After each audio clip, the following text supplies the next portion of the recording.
Hello friends, digital marketing की इस AI series में आपका स्वागत है।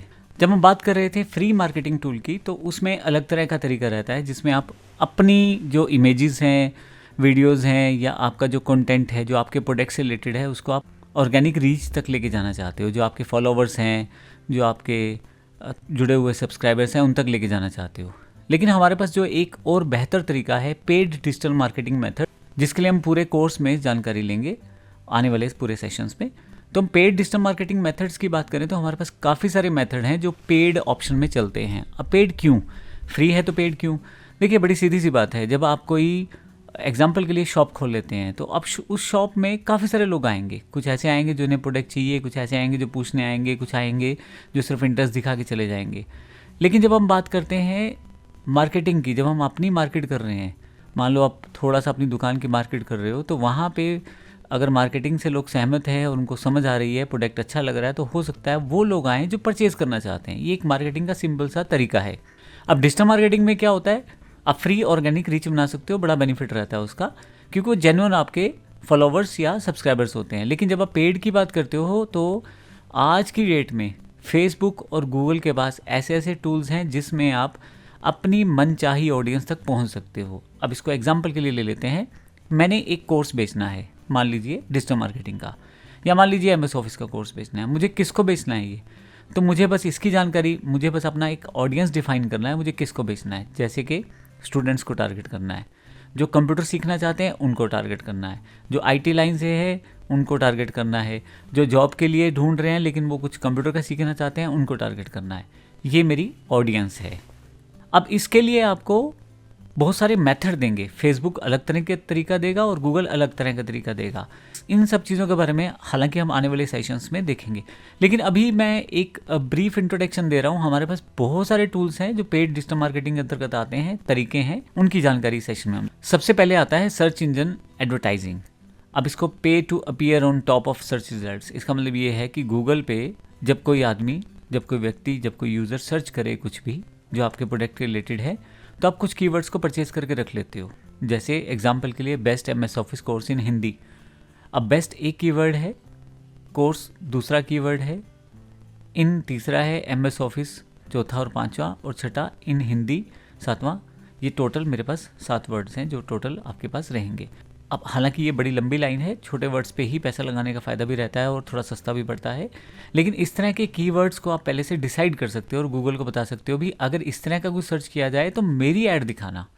इसको हम पीपीसी कहते हैं, प्रैक्टिकल टर्म में से पे पर क्लिक कहते हैं। यानी कि जब कोई व्यक्ति कुछ सर्च करने की कोशिश कर रहा है और जब वो क्लिक करेगा, आपके रिजल्ट्स पे आएगा, तो आपको पैसे देना है, तो इसलिए इसे पे पर क्लिक भी कहा जाता है। Google ads, Bing ads, Bing जो कि माइक्रोसॉफ्ट का ब्राउज़र है, गूगल जो कि गूगल वालों का ब्राउज़र है, वहाँ पे मोस्टली इस तरह के लिए आपको कुछ कीवर्ड्स के लिए पैसा देना पड़ता है, इसलिए हम उसे पे पर क्लिक कहते हैं। जैसे ही कोई टाइप करेगा और कीवर्ड्स आपके ही कीवर्ड से मैच करते हैं तो वहाँ पे आपकी ऐड दिखाई जाएगी। इसको हम लोग सर्च इंजन एडवर्टाइजमेंट कहते हैं, पीपीसी के साथ। दूसरा तरीका है सोशल मीडिया एडवर्टाइजमेंट। आप अपनी पोस्ट बनाते हैं, वीडियोज़ बनाते हैं, आर्टिकल्स लिखते हैं, इन सबको आप एडवर्टाइजमेंट के थ्रू रन कर सकते हैं। तो यहाँ पे फेसबुक इस तरह का माध्यम देता है, इंस्टा ऐसा माध्यम देता है जिसमें पहले से उनके पास बहुत सारी ऑडियंस है। बस आपको अपनी ऐड के बारे में बताना है, क्या ऐड है और किन लोगों को दिखानी है। 2 चीज़ें बड़ी इंपॉर्टेंट हो जाती हैं।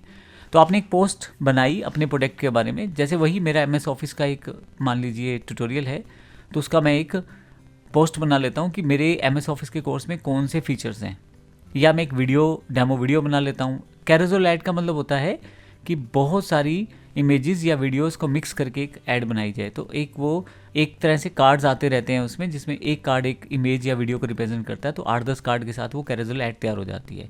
अब मान लीजिए मेरे पास 10 कोर्स हैं, ऑफिस है, जावा है, C++ है, स्पोकन इंग्लिश, इस तरह के कोर्सेज को मैं कार्ड्स बना के रख सकता हूँ और स्क्रॉल करते हुए उन ऐड को देखा जा सकता है। ऐसी ऐड को कैरोसेल ऐड कहते हैं। इसमें Facebook, Insta, LinkedIn, TikTok, Pinterest इस तरह से कुछ काम करते हैं। इसके अलावा डिस्प्ले एडवर्टाइजमेंट है। आप वेबसाइट्स और एप्लीकेशंस में गूगल टूल्स के द्वारा अपनी ऐड को डिस्प्ले करवा सकते हैं। अब इसमें होता क्या है कि वेबसाइट और एप्लीकेशन तो किसी और की है, लेकिन उन्होंने गूगल एडसेंस वेबसाइट के लिए और गूगल एडमॉब मोबाइल के लिए यूज़ किया होता है। अब यहाँ पे अगर आपकी बैनर है या वीडियो ऐड है तो गूगल उस ऐड को उन लोगों की वेबसाइट पे डाल देता है जिनके पास ज़्यादा ट्रैफिक है। तो मान लीजिए आज तक की वेबसाइट है, आज तक एक न्यूज़ चैनल है इंडिया में, तो आज तक की वेबसाइट है, तो वहाँ गूगल का मान लीजिए एडसेंस लगा हुआ है, तो काफ़ी सारे लोग आज तक की वेबसाइट पे न्यूज़ पढ़ने आते हैं। अब गूगल एडसेंस ये देखता है कि कौन सा कस्टमर इसको कौन सी ऐड दिखानी है, कौन सा विजिटर कौन से आईपी से आया है, कौन से एरिया से है, उससे रिलेटेड एड्स वो उनको दिखा देता है। तो इस तरह से गूगल जो है आपको एडवर्टाइजमेंट दिखाता है। तो ये तरीका भी बड़ा इंपॉर्टेंट रहता है। इसमें गूगल एडसेंस और गूगल एडमॉब का यूज़ किया जाता है। एडसेंस वेबसाइट्स के लिए होता है और एडमॉब जो है मोबाइल एप्लीकेशंस के लिए होता है। इसके बाद अगला जो तरीका है एफिलिएट मार्केटिंग है। अब इसमें एफिलिएट मार्केटिंग का मतलब, ये सबसे बेहतर तरीका आज की डेट में। एफिलिएट मार्केटिंग का मतलब है कि आप सामने वाले को कहते हो कि भाई आप मेरा प्रोडक्ट प्रमोट करो, कुछ आएगा तो आप और हम लोग शेयर कर लेंगे, सिंपल लैंग्वेज में। तो इसमें काफ़ी सारे यूट्यूबर्स इंटरेस्टेड हो जाते हैं, काफ़ी सारे ऑनलाइन फ्रीलांसर्स इंटरेस्टेड हो जाते हैं, क्योंकि ना तो उनको कोई पैसा लगाना पड़ रहा है ना आपको लगाना पड़ रहा है, दोनों में विन विन सिचुएशन है। अगर ये चीज़ चल जाएगी तो आपको पैसा मिलेगा, उन्हें भी मिलेगा। अब एग्जांपल, मेरा कोई MS ऑफिस का कोर्स है और मैं फ्रीलांसर्स को बोलता हूँ कि ठीक है आप इसको बेचो और आप 30% आप रख लो, बाकी मुझे दे दो वापस, कुछ इस तरह का कुछ प्रोसेस बना के। तो अब वो लोग क्या करेंगे, मेरा एफिलिएट लिंक उठाएंगे और अपने यूट्यूब चैनल, फेसबुक या बाकी जगह पे पेस्ट करना शुरू करेंगे। जब कोई व्यक्ति उस लिंक से कुछ परचेज करेगा तो अब वो पैसा दो लोगों में बढ़ जाएगा, एक जिसने लिंक बनाया था और एक जिसका प्रोडक्ट है, यानी कि मेरा और 3 पार्ट में व्यक्ति जुड़ा जिसने मेरे एफिलिएट लिंक लगाया। तो दोनों साइड पे ये बड़ा अच्छा प्रोसेस है, आप इसको यूज़ कर सकते हो। इसके लिए टूल्स भी आते हैं बने बनाए, बट आप डायरेक्ट प्रोसेस में भी आ सकते हो इसमें। इन्फ्लुएंसर मार्केटिंग, काफ़ी सारे लोग बड़े मशहूर हो जाते हैं यूट्यूब पे, फेसबुक पे, इंस्टा पे, और वो इन्फ्लुएंसर कहलाते हैं। तो आप उनको कोलैबोरेट करके उनके साथ अपने प्रोडक्ट को प्रमोट कर सकते हो।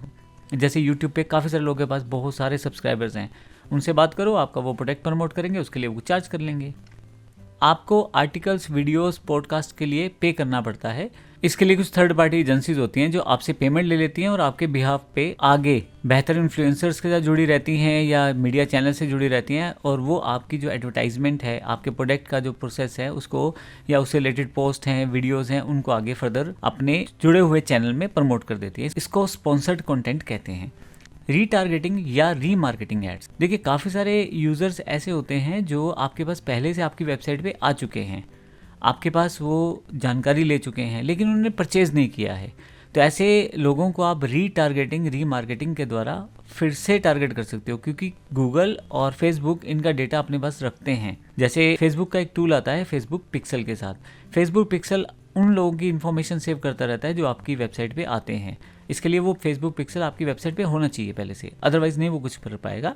तो आपके पास वो पूरा का पूरा इन्फॉर्मेशन स्टोर करता रहता है उन लोगों का जो वहाँ आपके पास साइट पे आए हैं। तो ऐसे में आप जब बोलते हो कि ठीक है अब मेरा कोई नया प्रोडक्ट लॉन्च हुआ है या कोई ऑफर है, तो मुझे केवल उन्हीं लोगों को दिखाना है जो पहले से मेरी साइट पे आए थे, तो आप रीटारगेटिंग और रीमार्केटिंग ऐड का प्रयोग कर सकते हो।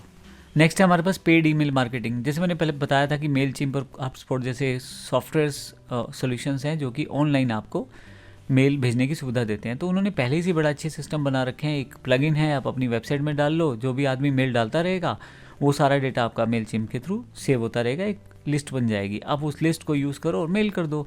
इसमें काफ़ी चीज़ें वो फ्री देते हैं, लेकिन जब आपका मेल ज़्यादा होती हैं तो फिर उसके लिए वो चार्ज कर लेते हैं। तो अच्छा ऑप्शन रहता है email marketing. E commerce advertising, बहुत सारे प्रोडक्ट्स अमेज़ॉन, फ्लिपकार्ट और एटसी पे रहते हैं। अब इंडिया की बात करें तो अमेज़ॉन, फ्लिपकार्ट बहुत बड़े ब्रांड हैं। तो अगर आप यहाँ पे अपने प्रोडक्ट डाल लेते हो तो इनका कुछ एल्गो इस तरह का रहता है कि आपका प्रोडक्ट दिखाई देता है वहाँ पे, लेकिन ऐसा नहीं है कि वो ऊपर आएगा या कैटेगरी में ऊपर दिखाई देगा। इसके लिए वो लोग थोड़ा सा चार्ज लेते हैं आपसे, अमेज़ॉन और फ्लिपकार्ट, और एडवर्टाइजमेंट प्रोसेस के साथ आपके प्रोडक्ट को ऊपर की तरफ यानी कि प्रमोशन में दिखाना शुरू कर देते हैं।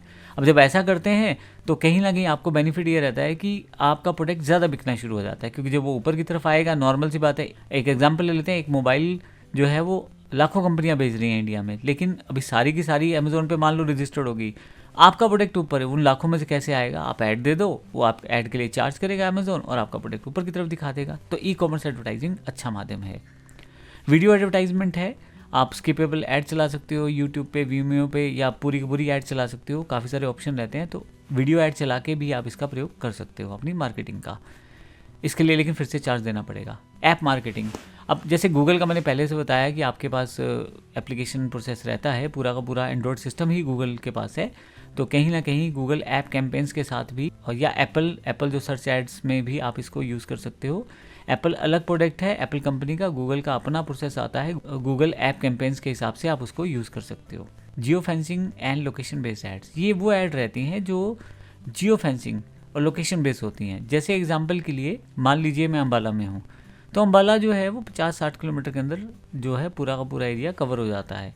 अब ऐसे प्रोसेस में आप जियो फेंसिंग और लोकेशन सेटअप कर सकते हो कि जो ऐड मैं चला रहा हूँ वो कहाँ दिखाई जाए। अब हरियाणा के अंदर अम्बाला है, क्या मैं पूरे हरियाणा को टारगेट कर रहा हूँ, या हरियाणा इंडिया के अंदर है तो क्या मैं पूरे इंडिया को टारगेट कर रहा हूँ, या सिर्फ अम्बाला की ऑडियंस को ही टारगेट करना चाहता हूँ। तो मुझे पहले ये पता होना चाहिए मेरी ऑडियंस कौन सी है, और फिर मुझे पता होना चाहिए कि किस तरह से इसको टारगेट करना है।